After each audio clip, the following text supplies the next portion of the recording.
Christ blessed, and welcome to What Christianity Never Taught You. I'm Captain Ezra, and today we'll be going over Sodom and Gomorrah were examples. Sodom and Gomorrah were examples. So, let's jump right in. Let's jump right into this. Let's go to Revelation chapter 11, and we're going to read 7 and 8. This is the book of Revelations, chapter 11 and verse 7.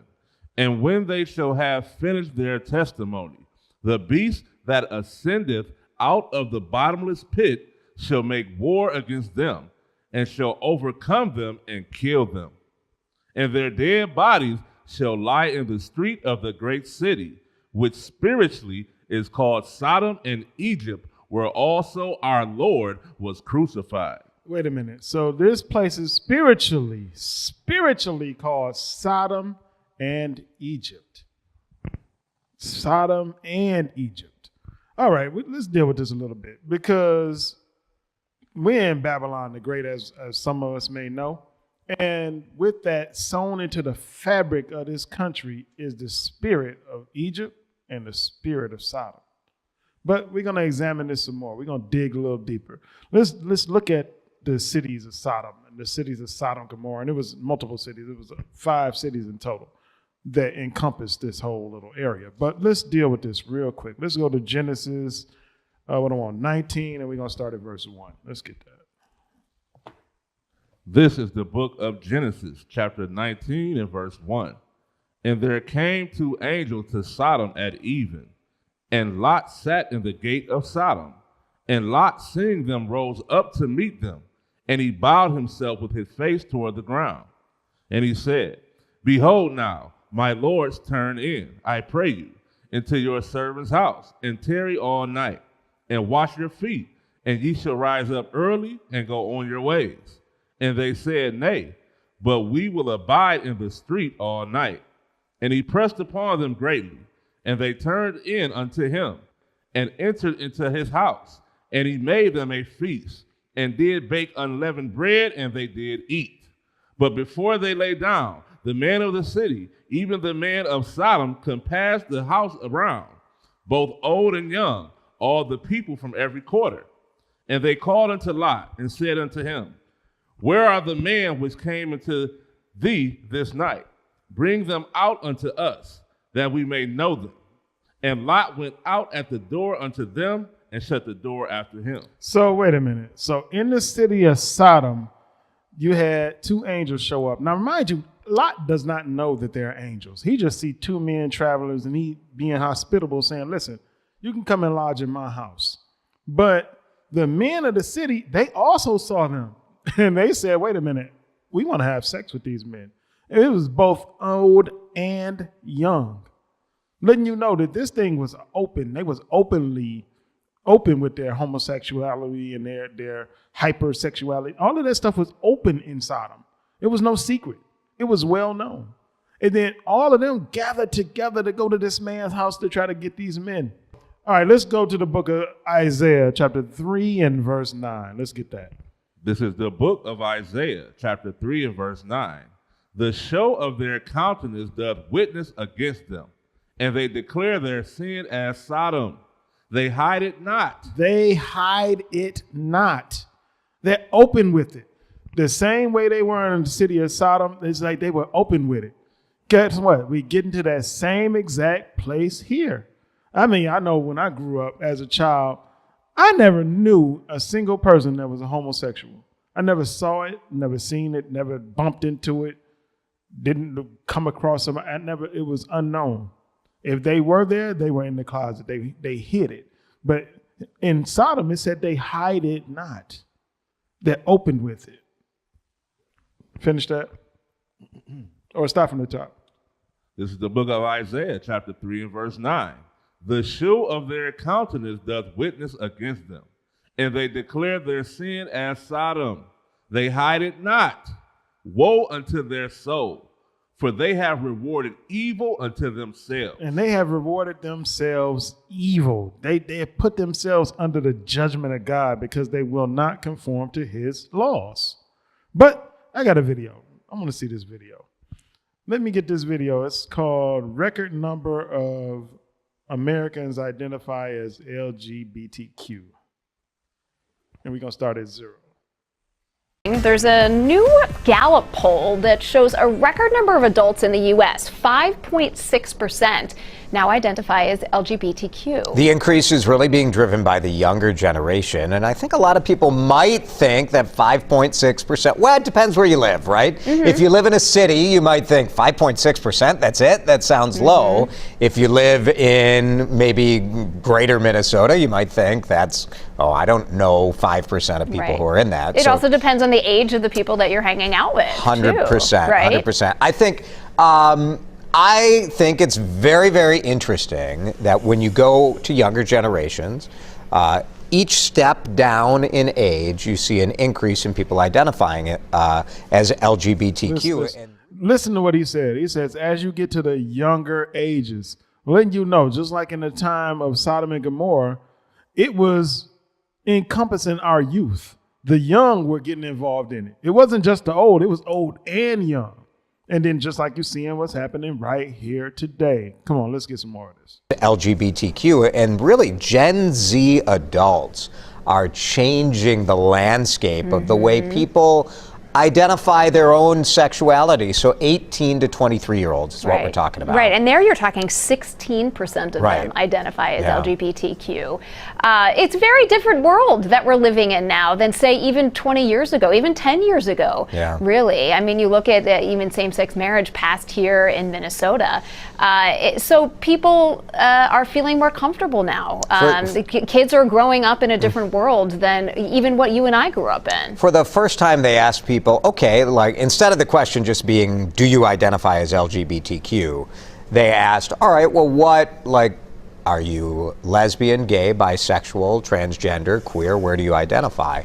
Overall, of the people who identify that 5.6% as being LGBTQ, 55% say bisexual, 25% gay, 12% lesbian, 11% trans. But when you go to Gen Z, and I think this is really the lesson here, and this is going to be something that is interesting for advocacy groups, for policymakers, because it's mostly a vast majority of people identifying sort of fluid on this, saying that they're bisexual. Right, and this is 72%. That is a huge difference. It's a huge. The vast majority of people are identifying as either bisexual or gender fluid, meaning they can deal with anybody. They don't care. They don't have a true preference. They'll deal with whoever show up. Watch this. Now, I got an article in there that about gender fluidity. Let's see that. What does it mean to be gender fluid? Here's what experts say. It's a valid gender identity, not a phase, a psychologist explains. If you've been hearing the phrase gender fluid lately and aren't exactly sure what it means, you're probably not alone. The term is being used for more frequently these days as society becomes more inclusive and more people believe that a person's gender identity can be something other than the conventional gender archetypes of male and female.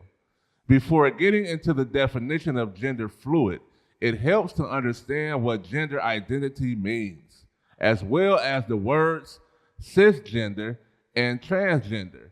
Austin, Texas-based clinical psychologist Joe Ecker tells Health that it's a person's deep sense of their gender.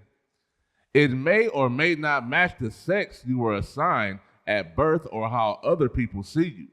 She says, if it matches, then you fall into the cisgender category. If it doesn't match, then transgender or gender non-confirming might be a better fit. Let me explain what they're saying. Confusion. You confuse sexually. They're using all these different terminology. You are confused. Whatever your anatomy is, that's what you are. But these people are confused. Like, how are you going to be a woman if you don't have fallopian tubes? You don't have, what else they got in there?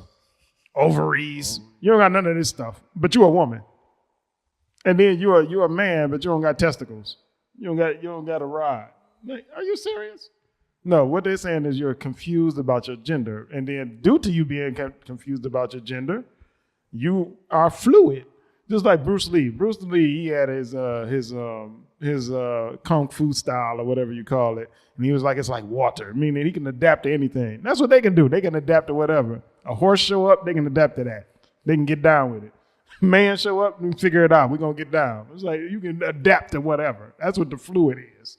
But let's get this in. What is pansexual? Let's see that. What does pansexual mean? An expert explains. It's an expert about to break it down. A sex therapist explains everything you need to know about pansexuality.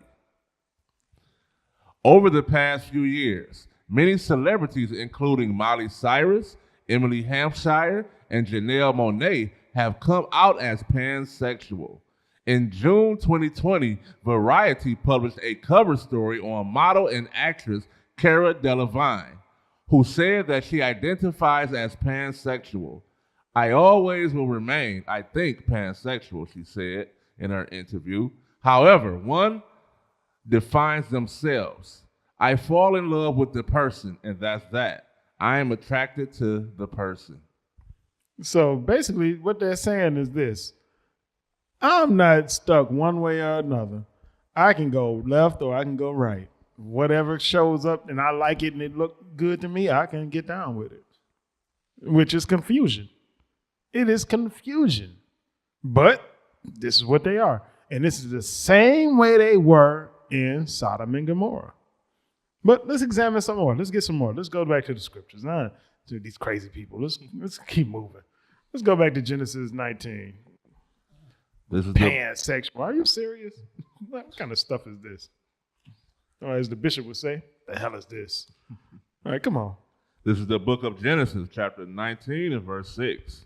And Lot went out at the door unto them, and shut the door after him, and said, I pray you, brethren, do not so wickedly. Behold now, I have 2 daughters which have not known men. Let me, I pray you, bring them out unto you, and do ye to them as is good in your eyes. Only unto these men do nothing, for therefore came they under the shadow of my roof. And they said, stand back. And they said again, this one fellow came into sojourn, and he will needs be a judge. Now will we deal worse with thee than with them? And they pressed sore upon the man, even Lot, and came near to break the door. So look, Lot, he like, listen, I got 2 daughters. Why don't y'all take the daughters? Y'all can do what y'all want with them. They never been with a man before. Y'all can take them and have them and do what you want to do. And they like, listen, you done came in here. You think you're going to judge us? We're going to do worse. And what do they mean by do worse? Their plan was to rape the angels. So they letting him know, listen, we'll rape you too. They booty warriors out there.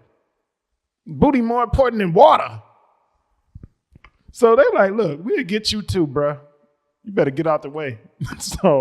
And this brother then offered them 2 virgin daughters.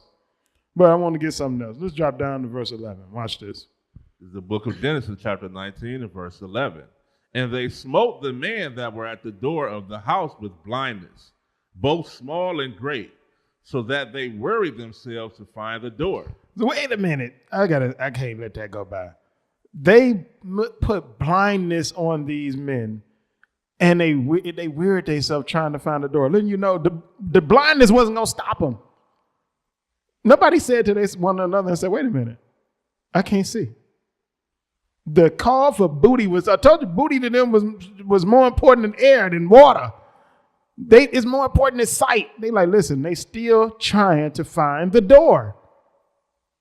They're still trying to find it. Read on. Verse 12. And the man said unto Lot, hast thou here any besides son-in-law, and thy sons and thy daughters, and whatsoever thou hast in the city, bring them out of this place. For we will destroy this place, because the cry of them is waxing great before the face of the Lord, and the Lord hath sent us to destroy it. And Lot went out and spake unto his sons-in-law, which married his daughters, and said, up, get you out of this place, for the Lord will destroy this city. But he seemed as one that mocked unto his sons-in-law. Watch this. And the reason I wanted to come down here because Lot's daughters, even though they had never been with a man, were married or betrothed into some men. They had husbands. Well, wait a minute. That means if they had husbands, those sons were not Lot's sons. Somebody else in that city had sons.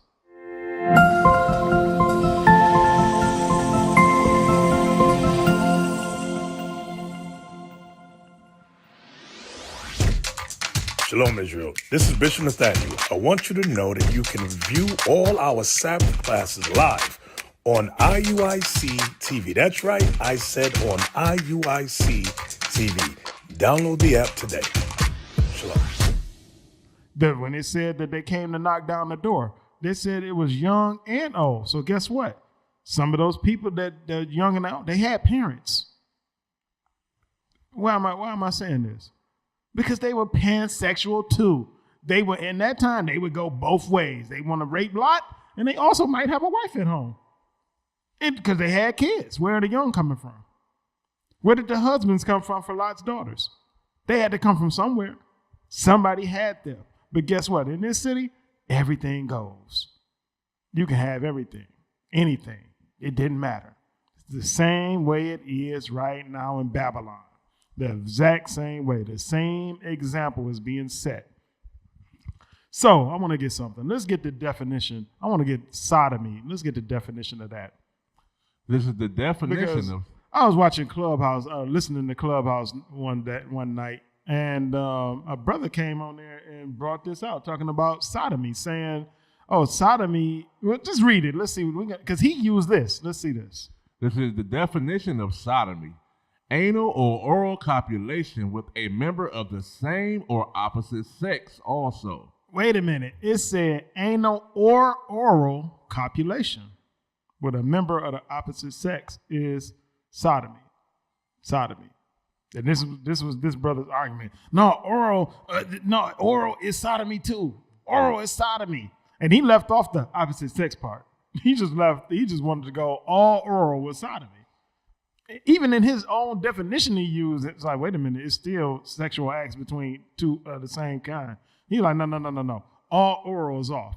So watch this. And why did they try to why are they even putting oral in the mix when it's always been known as anal? Historically, it's always been known this way. But let's find out. I got an article in there. I got another article. It's called How Common is Oral Sex? How common is oral sex? Oral sex involves stimulating a partner's genitals with the mouth and tongue. Some couples include their foreplay. While others bring their partner to a full climax. Oral sex on a person's penis is called fellatio. When a partner performs oral sex on a vulva, it is called cunnilingus. You know he don't do that. Go ahead. Cunnilingus. Sometimes one partner performs oral sex on the other's anal area, a practice called anilingus. Yeah, it's called nasty. But that's all I need. So I'm going to call it my own thing. It's nasty. So I ain't messing with nobody's behind. They call it salad tossing or something now, right? All right, but anyway, the point is that what they're getting into is that, matter of fact, I'm going to get some more. Read on. Watch this. Worldwide statistics on oral sex are not widely available. However, studies from the United States and United Kingdom have provided some insights. The National Survey of Family Growth, a study of Americans between the ages of 15 and 44, found that between 2011 and 2013, 83% of men and 82% of women reported having oral sex with an opposite sex partner at some point in their lives. About 6% of males respondents had oral sex with another male. Data on oral sex between females was not provided. Wait a minute. So notice one thing. It said 82% and 83%. That's the bulk of the Americas, because that was focused on, go back to that, What were they focusing this national survey? Americans. So it's a study of Americans. 83% of men and 82% of women have had oral sex. Guess what that makes it? Common. It makes it acceptable, right? It's common. Everybody's doing that. Why are they trying to put oral in there? Because now it's going to make the correlation that sodomy is common. They're trying to connect that dot because it's so common to everybody else. You can't condemn them for doing what they do if you do a form of it yourself. You understand? You're not able to stand back and say, hey, that's sodomy and that's wrong. And they're going to throw in there your sex and they're going to say, no, you do sodomy too. You can't condemn it now. It's all a trick. It's a mind game they're trying to play with you. They know that the oral is common. So we're going to add that to it. So let's get some more. Let's get the definition of sodomize. Let's get that. Sodomize. Let's read this one. This is the definition of sodomize. Have anal intercourse with someone. Wait a minute. It didn't say an oral. It only says have anal intercourse with someone. Why? Because this is always what it has normally meant. They are adding oral to it now so they can try to make sodomy or sodomized common. So that way you can't come against it. You can't speak against it because it's so common. It's normal. Everybody does it. But everybody don't do it. And everybody damn sure don't do it the way they do it. But let's get some more. Let's go to Sirach chapter 10 and verse 9. This is the book of Sirach chapter 10 and verse 9. Because they did all of that work to change the definition of sodomy and forgot to get around to sodomize. They left that one alone. They forgot it. But we found it. Come on. Why is earth and ashes proud? There is not a more wicked thing than a covetous man. For such an one setteth his own soul to sale, because while he liveth, he casteth away his bowels. So as that man will sell his soul. It say he casteth away his bowels, meaning he will give up his booty for advancement, which is what you see here. And I guarantee you saw the same thing there. They would give up their behind. Now go to 2 Maccabees 9. Because these people throughout history have always been obsessed with a man's behind. Historically, they always done this. They always obsessed with it. Something is wrong with this people. And it's the same people that control this society, the same people that set up this government, the same people that set up your schools and your hospitals. They are obsessed with it. The same ones that set up your Catholic churches. Come on. This is the book of 2 Maccabees, chapter 9 and verse 1. About that time came Antiochus with dishonor out of the country of Persia, for he had entered the city called Persepolis, and went about to rob the temple, and to hold the city, whereupon the multitude running to defend themselves with their weapons put them to flight. And so it happened that Antiochus, being put to flight, of the inhabitants returned with shame. Now when he came to Ecbatan, news was brought him what had happened unto Nicanor and Timotheus. Then swelling with anger, he thought to avenge upon the Jews the disgrace done unto him by those that made him flee. Therefore commanded he his chariot man to drive without ceasing, and to dispatch the journey, the judgment of God now following him.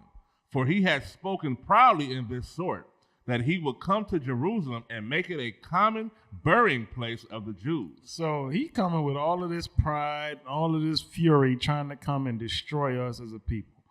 But the Most High is going to deal with him in the middle of his journey. But I want to get to the point of how the Most High dealt with him and why he dealt with him the way he did. Come on. Verse 5. But the Lord Almighty, the God of Israel, smote him with an incurable and invisible plague. For as soon as he had spoken these words, a pain of the bowels that was remediless came upon him, and sore torments of the inner parts. So wait a minute. So the Most High struck him with something that you cannot see. So meaning you can look at his whole body and you will not see what it is that's bothering him. It said they struck him in his bowels, in his inner parts. Let's figure out why. Come on. Verse 6, and that most justly. And that what? Most justly. Meaning this is a just repayment. For what? For he had tormented other men's bowels with many and strange torments. Meaning he had run people, put stuff in people and men's behinds with torments. He was tormenting men with putting things in their behinds and running broomsticks up there or whatever he was doing. He had been doing that. So that's why the Most High said, you know what? I'm going to get him in his behind. I'm going to hit him there. Right where he liked to hit other men, I'm going to hit him in that same spot. Watch. And this is historically what they've always done. They did it in these times.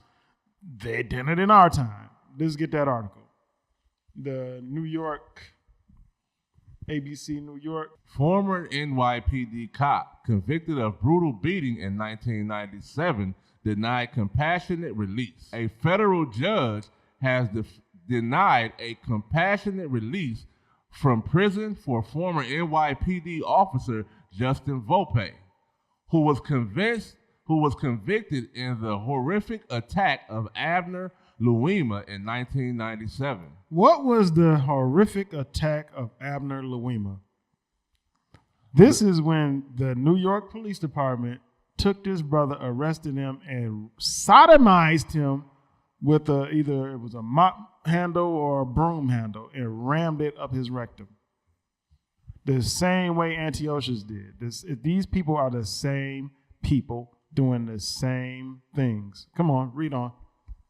The judge ruled on Monday that the risk of catching COVID-19 does not warrant the release of Volpe, given the nature of his crime. He does not present any extraordinary and compelling reasons based on the possibility of contracting COVID-19. So this dude is trying to get out of jail. He's trying to find a way to get out of jail after they took and rammed this brother with a broomstick up his rectum, tore him out. And I believe the brother is stuck permanently with a colostomy bag and everything to where he can't even go to the bathroom like a normal person anymore because they ripped his insides out. They tormented him the same way Antiochus did, the same way they were trying to do the angels when they got to Sodom. They were gonna ream the angels had they not been angels. If they were regular men, they would have tore those men up. Just like when Benjamin raped that sister all night, raped her all night, and she died. This was their plan for these men. But they were angels. So to let you know, this is the same spirit floating around the earth. The exact same spirit. It hasn't left. Now let's get Jude 7.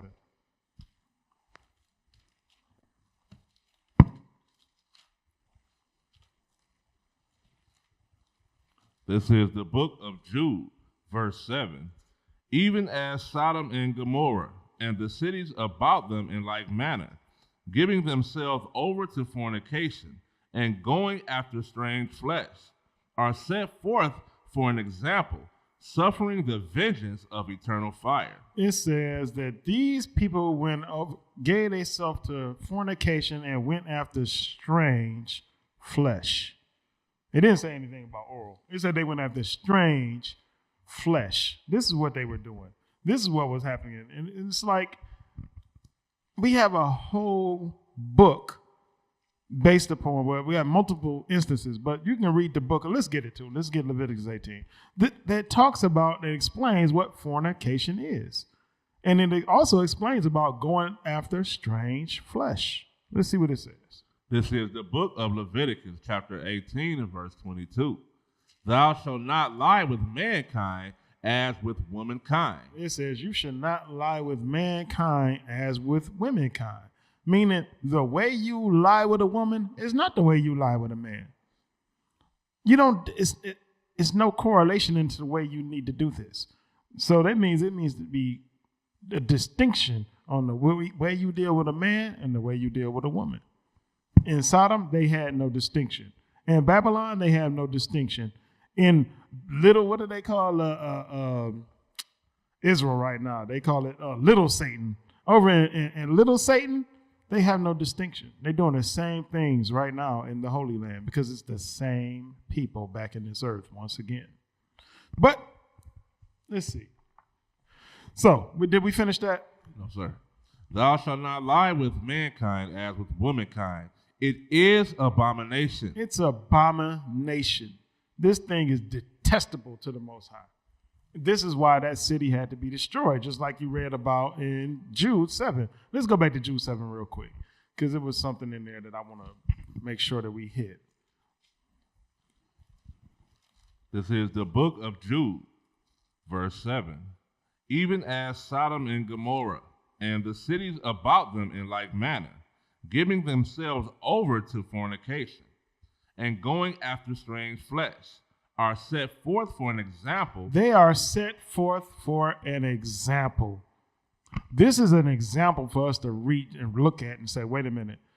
I know how they were dealt with for what they did, for going after strange flesh and dealing in fornication. I know how they were dealt with. How were they dealt with? Read on. Suffering the vengeance of eternal fire. They suffered the vengeance of eternal fire. So this is an example that we're supposed to look at and say, well, wait a minute. I don't want to do that. I don't want the judgment that comes from that, so I'm not going to do that. This is an example to us as a people. And we have to be able to look at this example and grow from it, learn from it, apply it to our lives. This is what we're supposed to be doing. Now, watch this. Let's get some more. Let's go back to Genesis 19 real quick. So Genesis chapter 19 and verse 11. And they smote the men that were at the door of the house with blindness, both small and great, so that they worried themselves to find the door. Now, just real quick, just drop down to verse, what do I want? Drop down to 14. Let's get that. The book of Genesis, chapter 19 and verse 14. And Lot went out and spake unto his sons-in-law, which married his daughters, and said, Up, get you out of this place, for the Lord will destroy this city. But he seems as one that mocked unto his sons-in-law. So listen, what you got to read into this and understand is that not everybody in Sodom and Gomorrah and the other cities were gay. These men weren't gay. They had wives. They were not at the door, Lot's door, trying to get in and rape the angels. They were out somewhere else, and he went out to them, and he spoke to them and like, look, we got to leave this city. But everybody there wasn't gay. But guess what happened?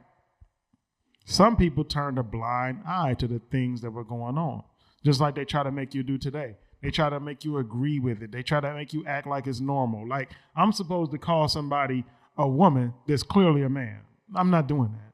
They want you to call somebody a man that's clearly a woman. I'm not doing that. They want you to turn a blind eye to the crazy stuff you see in front of you. And we should not be doing that. But that's what they did in this time.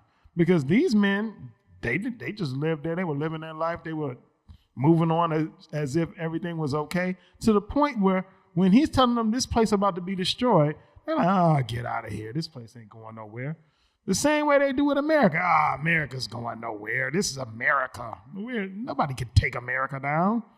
USA. And they got flags on the back of their trucks and all. Yeah, right. Okay.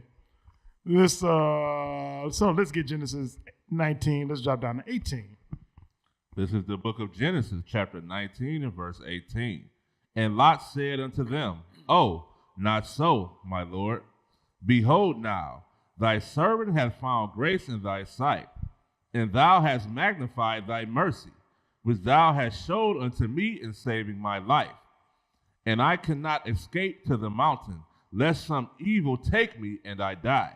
Mm-hmm. Behold now, this city is near to flee unto, and it is a little one. Oh, let me escape hither. Is it not a little one? And my soul shall live. And he said unto him, See, I have accepted thee concerning this thing also, that I will not overthrow this city, for the which thou hast spoken. Haste thee, escape thither, for I cannot do anything till thou be come thither. Therefore the name of the city was called Zoar. So this is another one of those cities that was, it was 5 cities that were all right, like interconnected or, bordered on each other. And he said, listen, the angel told Lot, I need y'all to go ahead and leave because I can't tear this city down until you're gone. Letting you know, Lot's escape had to happen before the city would be destroyed. So it was contingent upon getting him out first, then destroying it. Where have we seen that before? Let's get Revelation 7, 2 and 3.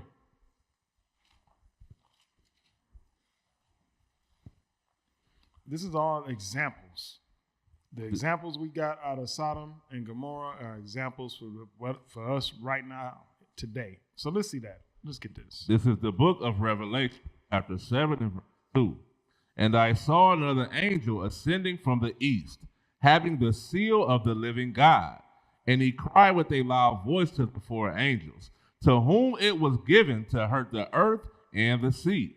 Okay, so this angel has the seal of the living God, and he can hurt the earth and the sea. Come on. Saying, hurt not the earth, neither the sea, nor the trees, till we have sealed the servants of our God in their foreheads. He's like, wait a minute. Do not send this destruction forth until, well, that's what until means, until the servants of God have been sealed in their foreheads.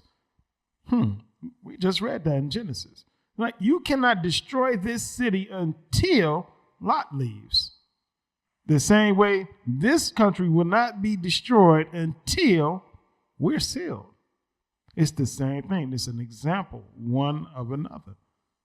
The only thing that held back destruction in Lot's time was Lot being in that city. The second he left, the city was destroyed. The only thing holding back destruction on the United States of America is because we haven't been pulled out of here yet. The second we sealed and we get pulled out of it, it is gone. It's done. It's a wrap. But we're going to see. Let's get some more. Let's see if it's exactly the same way. Now let's get Romans 1. Because just like in the time of Lot, like we spoke on earlier, it's the same way now. You have people that turn a blind eye to the wickedness around them. Come on. This is the book of Romans, chapter 1 and verse 25. Who changed the truth of God into a lie, and worship and serve the creature more than the Creator, who is blessed forever. Amen. For this cause God gave them up unto vile affections. For even their woman did change the natural use into that which is against nature. Come on. And likewise, also the man, leaving the natural use of the woman, burned in their lust toward another, man with man, working that which is unseemly, and receiving in themselves that recompense of their error which was meet. The recompense for their error was correct, meaning burning them behinds up. Why? Because they're sitting up going man on man. That is unseemly. Woman on woman is unseemly. Men dressing like women is unseemly. Women trying to dress like men is unseemly. And listen, I don't care about what type of operation that Esau could do on you now and make your rod and cut it and twist it and remix it and tell you now have a vagina. No, you still have a rod that's just been cut, twisted, and remixed. It's been chopped and screwed. That's what you got. You cannot change what God made. That is what you have. So now, drop down to 32. This is the book of Romans, chapter 1 and verse 32. Who, knowing the judgment of God, that they which commit such things are worthy of death, not only do the same, but have pleasure in them that do them. Just like we was reading about with the husbands for Lot's daughters. Even though they wasn't doing the same thing, they still had pleasure in the ones that did it. They didn't say, let's leave this city. They didn't say, listen, they should have been on their own saying, I'm getting my wives and I'm getting out of here. I don't like the way they live here. Same way you see here in America. Nobody wants to leave. Everybody's satisfied. They're happy here, which I don't know what you could be happy with. And that's not just the other nations. Our people too. Our people are satisfied here in America.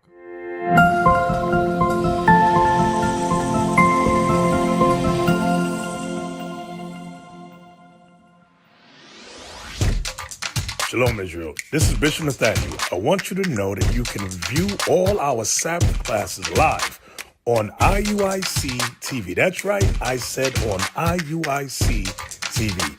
Download the app today. Shalom. They're going to conform to whatever America puts in place. And not one of them is going to stand up and say anything.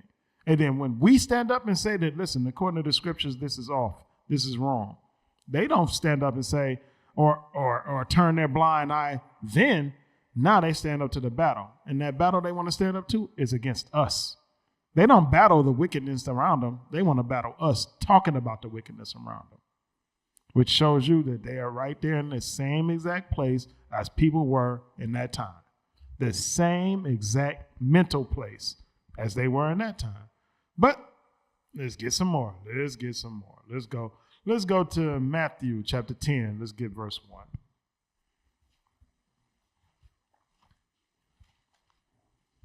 This is the book of Matthew, chapter 10 and verse 1. And when he had called unto him his 12 disciples, he gave them power against unclean spirits, to cast them out, and to heal all manner of sickness and all manner of disease. Now the names of the 12 apostles are these. The first, drop down to verse 5. Is the book of Matthew, chapter 10 and verse 5. So this is now Christ has given them power over unclean spirits and all. So now let's drop down to, let's see what it says now. Verse 5. These 12 Jesus sent forth and commanded them, saying, Go not into the way of the Gentiles, and into any city of the Samaritans enter ye not, but go rather to the lost sheep of the house of Israel.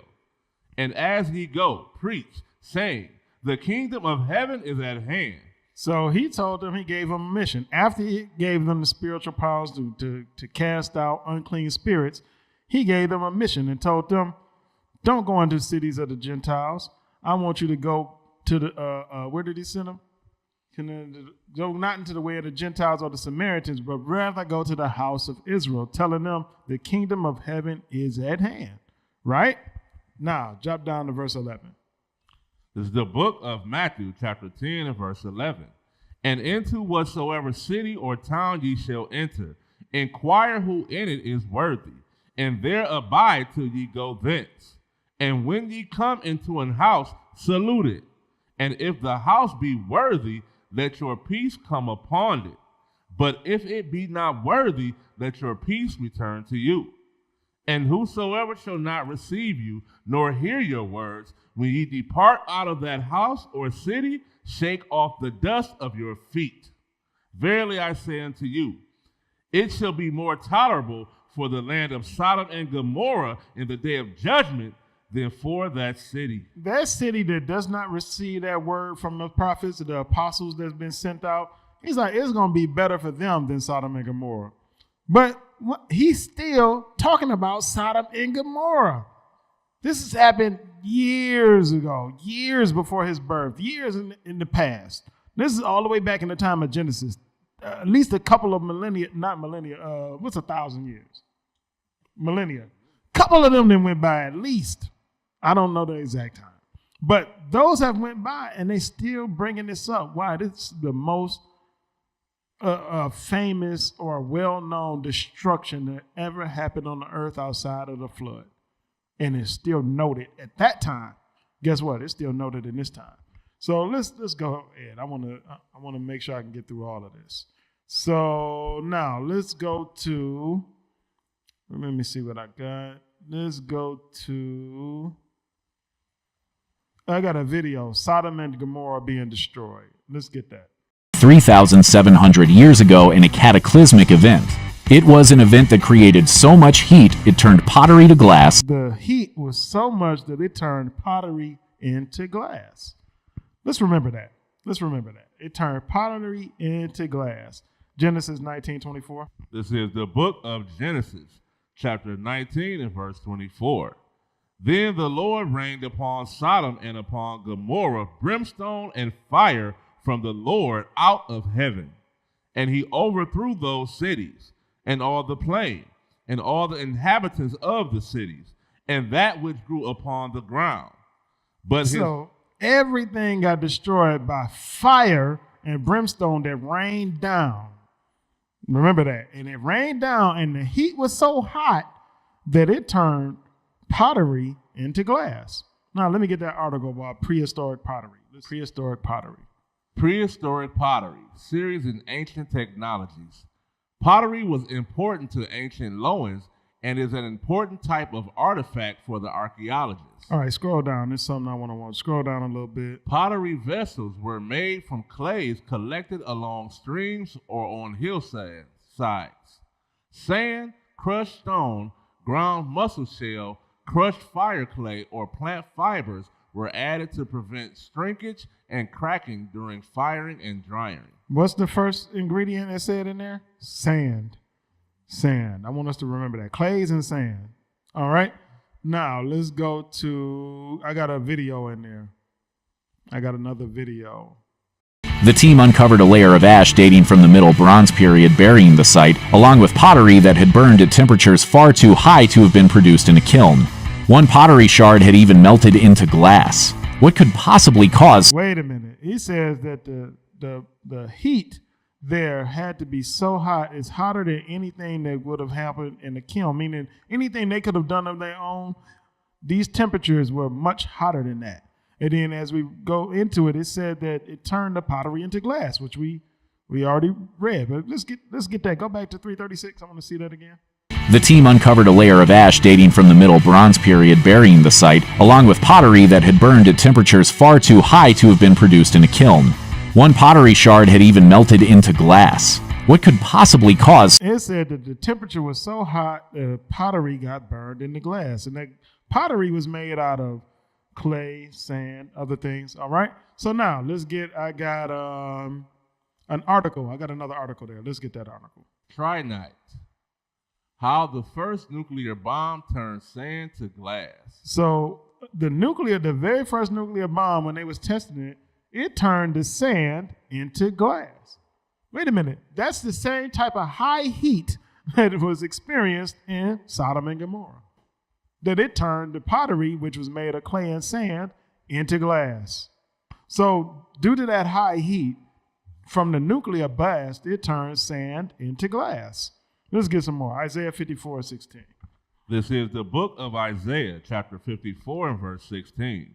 Behold, I have created the smith that bloweth the coals in the fire, and that bringeth forth an instrument for his work. And I have created the waster to destroy. He created the smith and the waster. Why? So they could make a rendition of the same weapon that he used to destroy Sodom and Gomorrah. That's just the nuclear bomb is just an example of the fire and brimstone used in Sodom and Gomorrah. Now, get Isaiah 13:19. This is the book of Isaiah, chapter 13 and verse 19. And Babylon, the glory of kingdoms, the beauty of the Chaldees' excellency, shall be as when God overthrew Sodom and Gomorrah. Wait a minute. He said that Babylon, now it's giving you a location, making the correlation. Babylon, which is not talking about ancient Babylon, because during the time of Nebuchadnezzar, they were overtaken by the Persians and Medes, and they actually just gave the kingdom over. They just moved out of the way and let them in. It wasn't destroyed like this. But so it's not talking about ancient Babylon.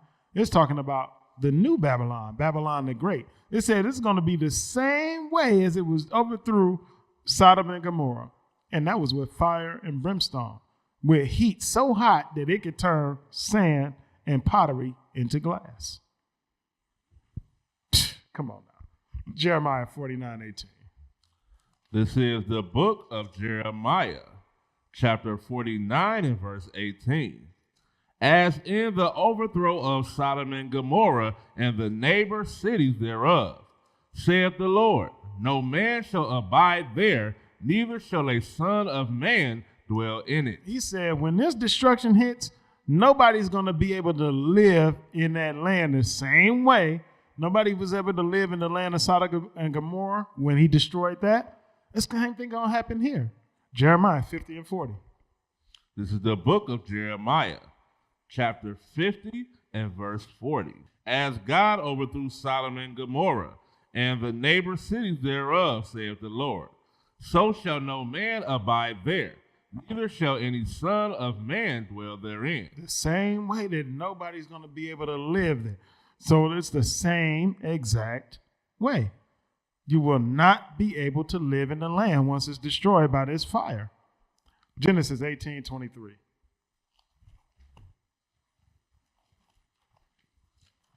This is the book of Genesis, chapter 18 and verse 23. And Abraham drew near and said, wilt thou also destroy the righteous with the wicked? So he's asking the Most High, are you going to destroy the righteous with the wicked? And he, if you know this history, he's going to go through and keep trying to negotiate with the Most High. What if it's 50? What if it's 40? What if it's 20, 10?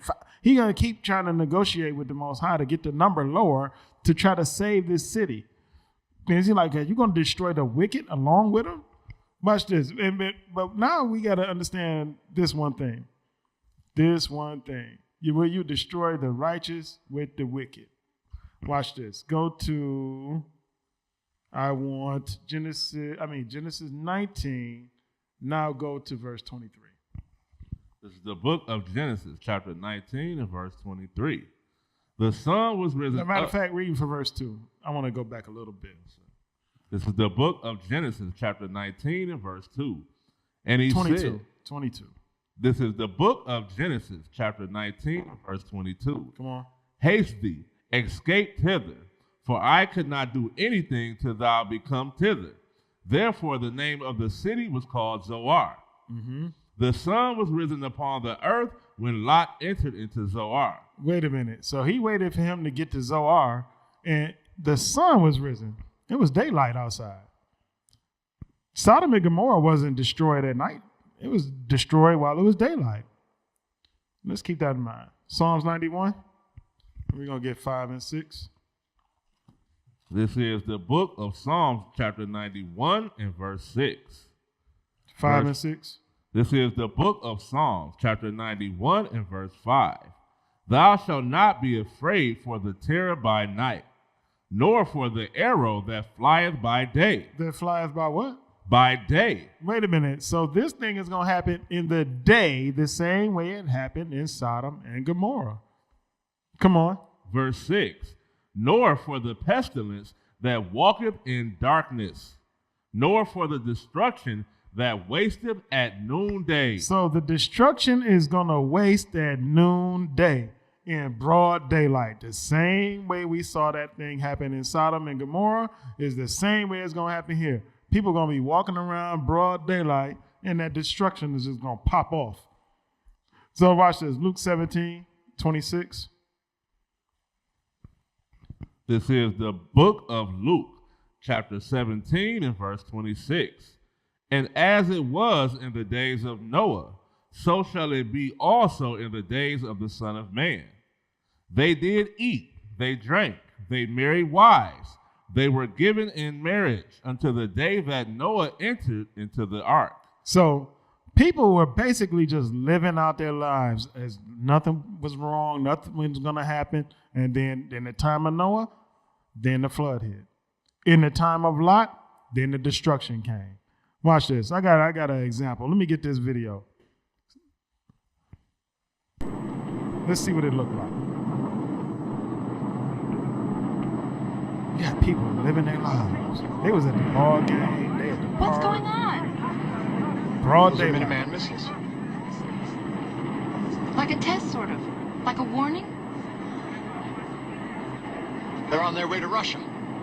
Wait a minute. Wait, said they're on their way where? To Russia. Come on. They take about 30 minutes to reach their target. So do theirs, right? Missile warning, this is Beale. Confidence is high. I repeat, confidence is high. Roger, we've got 32 targets in track and 10 impacting points. I want to confirm, is this an exercise? Roger, copy. This is not an exercise. Roger, understand. Major Reinhardt, we have a massive attack against the U.S. net at this time. ICBMs. Numerous ICBMs. Roger, understand. Over 300 missiles inbound now.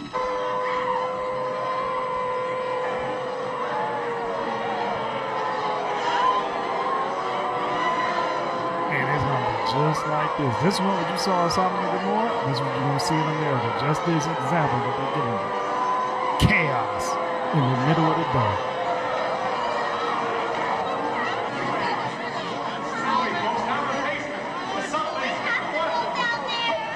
Well, I guess we could stay right up here for a while, shall we? I think you better go downstairs, folks. Please.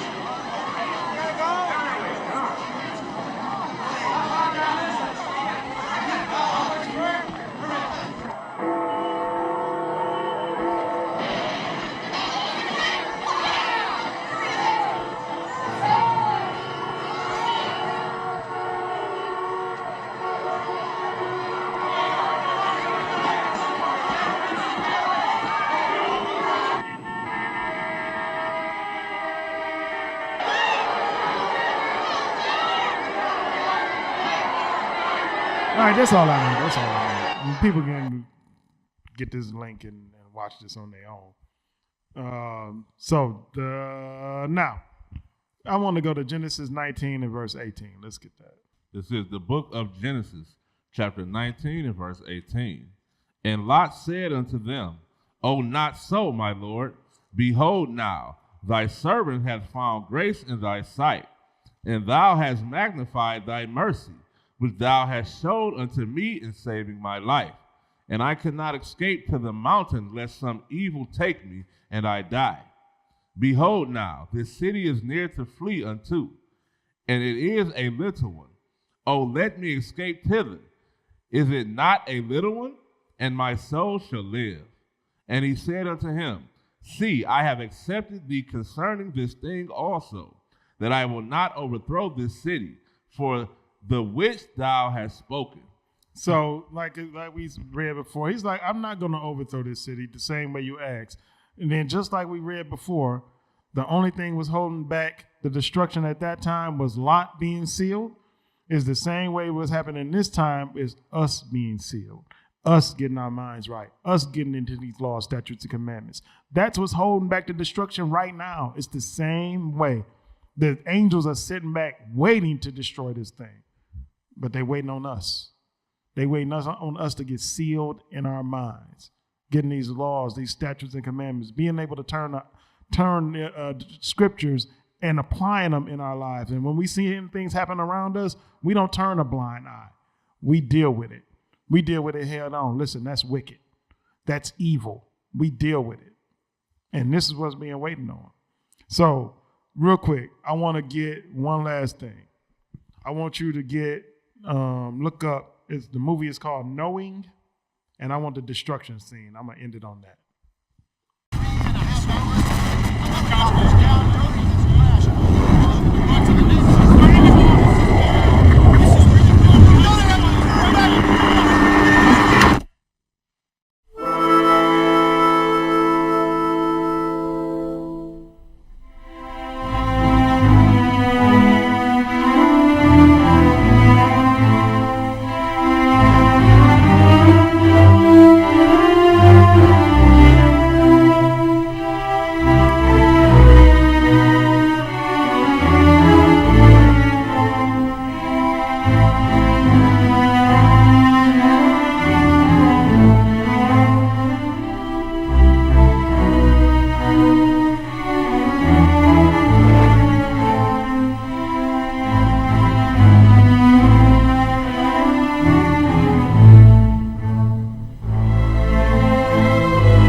Chapter 91 and verse 5.